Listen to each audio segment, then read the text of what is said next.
in the news something that sparks the issue to be talked about, and what I'm referring to is actually law and order, in that last year, was it, we had that spate of burglaries, and what it led us to talk about was the cuts in budget for the police on the Isle of Man.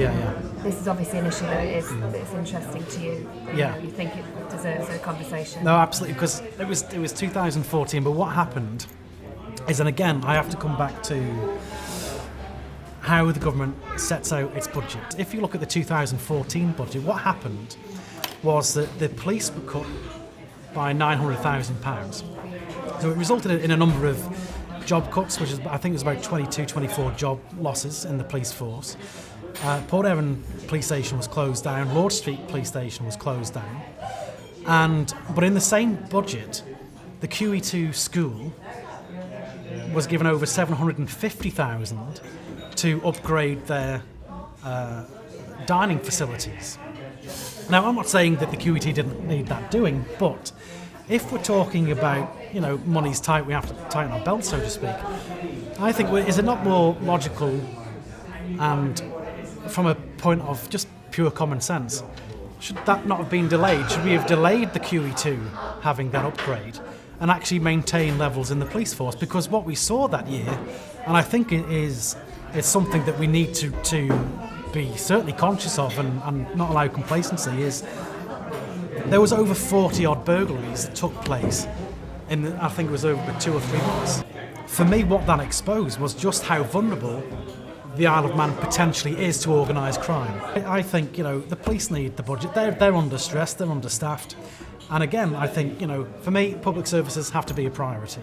Absolute priority. The Isle of Man has a very well-known drug and alcohol issue. Now, historically, I grew up here, so I know that this is something that goes back through the years and was probably always here. And it seems like one of those issues that's really hard for the police to deal with. However, budget cuts won't help that. Yeah, no, absolutely. And see, for me, the thing is, again, looking at evidence-based policy, I think what we need to do is treat addiction as a health issue. Now, this isn't anything new. I know it's been spoken about, but I'm talking seriously treating addiction as a health issue. In treating addiction, what addicts need is a change of mindset.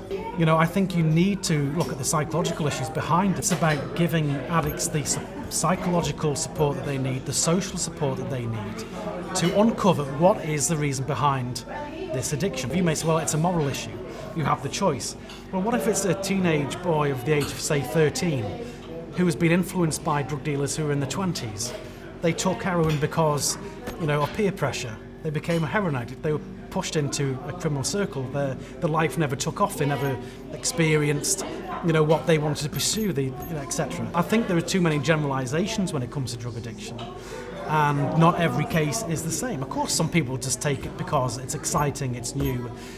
But there are those who take it, and I would say there's quite a number, because there are underlying psychological issues. Well, with the improvement and enhancement of the mental health services on the Isle of Man, which you touched on earlier on, that would encompass this. Absolutely. So everything has to... Definitely, because I think with a heroin programme, is that I look at Portugal and you look at Ipswich. Even Ipswich in the UK have carried this out, and their chief inspector was, fully supportive, fully behind it. But basically what they say is, you come into this rehabilitation centre, you're going to get the treatment that you need. Wherever you are in your addiction, we're going to meet you at where you are in your addiction.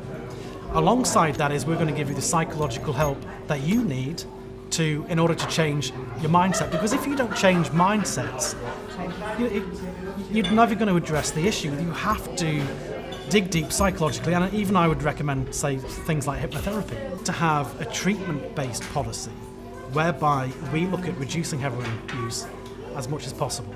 And the same with drug addiction. I just think we need to be realistic. Criminalising drug users isn't necessarily going to reduce drug crime. I'm not saying legalise drugs. I wouldn't say legalise drugs, because I don't think drugs should be commercialised. I don't think they should be readily available in shops and so on. But I think, we have to look at our drug policy with honesty, with openness, and I think there needs to be a wider debate, because I think, from a personal perspective, I think there is a change in perception to drug use, and let's treat addiction as for what it is. It's an addiction. It's a mindset. We need to target the mindset and give them the social support that they need in order to get back in life, to get back in society. We just need to be completely honest about, drug policy going forward.